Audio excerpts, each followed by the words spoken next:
Hello friends, आज इस video में हम पंचायती राज व्यवस्था से संबंधित जितने भी टॉपिक्स हैं, महत्वपूर्ण बातें हैं, उन सबको देखेंगे। तो आइए देखते हैं। 1880 से 1884 के मध्य लॉर्ड रिपन के कार्यकाल को पंचायती राज का स्वर्णकाल कहा जाता है। तो बहुत बार परीक्षा में ये प्रश्न आता है कि पंचायती राज का स्वर्णकाल कब था। तो लॉर्ड रिपन के कार्यकाल को पंचायती राज का स्वर्णकाल कहा जाता है।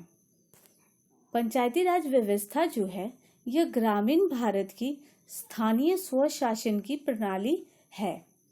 24 अप्रैल को हम पंचायती राज दिवस के रूप में मनाते हैं। तो पंचायती राज व्यवस्था किससे संबंधित है, आप सभी समझ गए होंगे। यह जो है स्थानीय यानी गांव में स्थानीय स्वशासन की प्रणाली से संबंधित है। भारत में स्वतंत्रता प्राप्ति के बाद भारतीय संविधान के भाग 4 के नीति निर्देशक सिद्धांत के अनुच्छेद 40 में ग्राम पंचायत के गठन और शक्ति प्रदान करने की बात कही गई है, परंतु पंचायती राज संस्थाओं को कोई भी संवैधानिक दर्जा नहीं दिया गया है। सिर्फ इसके गठन और इसकी शक्तियों की बात की गई है राज्य के नीति निर्देशक सिद्धांत भाग 4 में।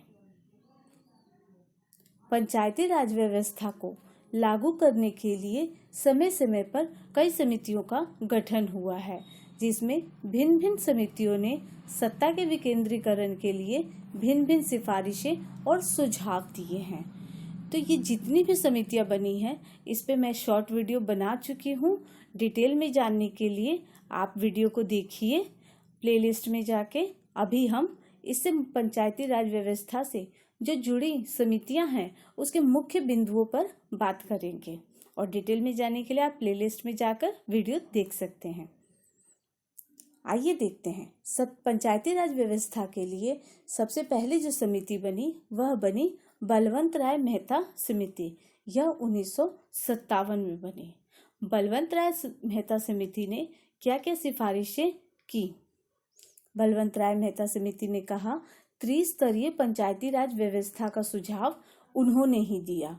उन्होंने कहा, गांव स्तर के विकास के लिए ग्राम पंचायत होनी चाहिए, खंड और ब्लॉक स्तर के विकास के लिए पंचायत समिति होनी चाहिए, और जिला स्तर के विकास के लिए जिला परिषद होनी चाहिए। तो त्रिस्तरीय पंचायती राज व्यवस्था का जो सुझाव दिया था, वह बलवंत राय मेहता समिति ने 1957 में दिया था। आज भी भारत में, पूरे भारत में पंचायती राज व्यवस्था जो है वह त्रिस्तरीय ही है। कहीं कहीं आबादी और क्षेत्र कम होने की वजह से वहां पर द्विस्तरीय या एक भी है, लेकिन अधिकतर भारत के राज्यों में जितने भी गांव हैं वहां त्रिस्तरीय है। आइए देखते हैं। सबसे पहले पंचायती राज जो व्यवस्था है, वह सबसे पहले 1959 में राजस्थान के नागौर जिले में 2 अक्टूबर 1959 को उस समय तत्कालिक प्रधानमंत्री पंडित जवाहरलाल नेहरू जी द्वारा शुरू किया गया था। तो परीक्षा में बहुत बार पूछा जाता है कि पंचायती राज व्यवस्था को सबसे पहले कब और कहाँ लागू किया गया। तो 1959 में किया गया था, राजस्थान के नागौर जिले में 2 अक्टूबर 1959 को, और इसका शुभारंभ किया था पंडित जवाहरलाल नेहरू जी ने। आइए अब हम अगली समिति को देखते हैं कि अशोक मेहता समिति।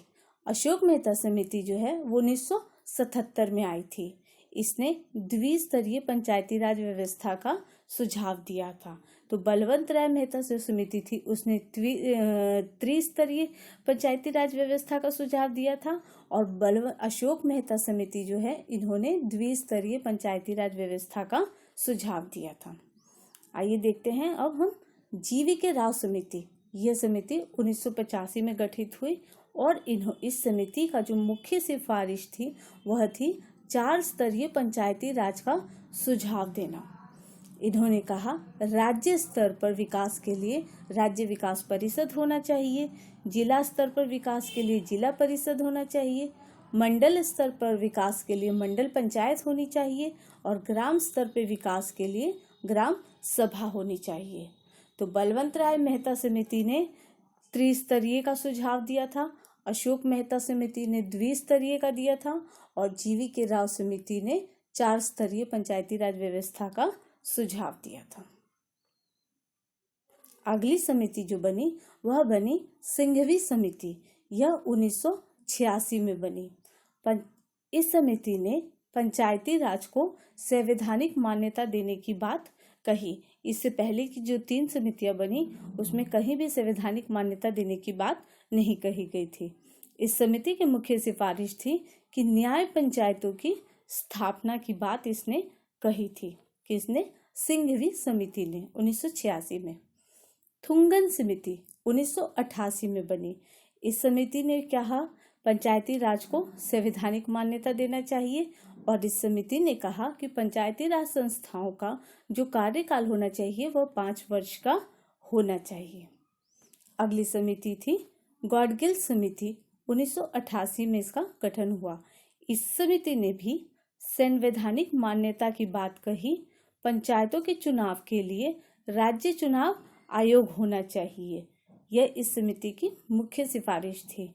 इस समिति ने ही अनुसूचित जातियों, अनुसूचित जनजातियों और महिलाओं के आरक्षण की बात कही। तो गॉडगिल समिति ने महिलाओं और अनुसूचित जाति और जनजाति के आरक्षण की बात कही। तो ये थी पंचायती राज व्यवस्था से संबंधित कुछ समितियां। आइए पंचायती राज व्यवस्था से जुड़े कुछ मुख्य बिंदुओं को देखते हैं हम। 73वें संविधान संशोधन 1992 में जो 24 अप्रैल 1993 को लागू हुआ। तो इससे पहले संविधान में संशोधन करके कुछ भी लागू नहीं हुआ था। ये सब सिफारिशें थी। तो पंचायती राज व्यवस्था की जो शुरुआत हुई वह 73वें संविधान संशोधन 1992 में हुआ और 24 अप्रैल 1993 को यह लागू हुआ और पंचायती राज को संवैधानिक दर्जा प्राप्त हुआ। याद रखिएगा, इससे पहले संवैधानिक दर्जा प्राप्त नहीं था, सिर्फ बातें की जा रही थी। संविधान के भाग 9 में पंचायतें में 16 नए अनुच्छेद हुए, जिसमें 243 क से 243 अ तक था और 11वीं अनुसूची संविधान में शामिल किया गया। तो पंचायतें भाग 9 में जैसे हम पढ़ते हैं वहाँ पंचायत नहीं लिखा होता है, वहाँ लिखा होता है पंचायतें। तो संविधान के भाग 9 में पंचायतें हैं और इसमें 16 नए अनुच्छेद हैं जो 243 क से 243 अ तक है और 11वीं अनुसूची में संविधान में भी इसको शामिल किया गया। तो पंचायती राज व्यवस्था संविधान के भाग 9 में है।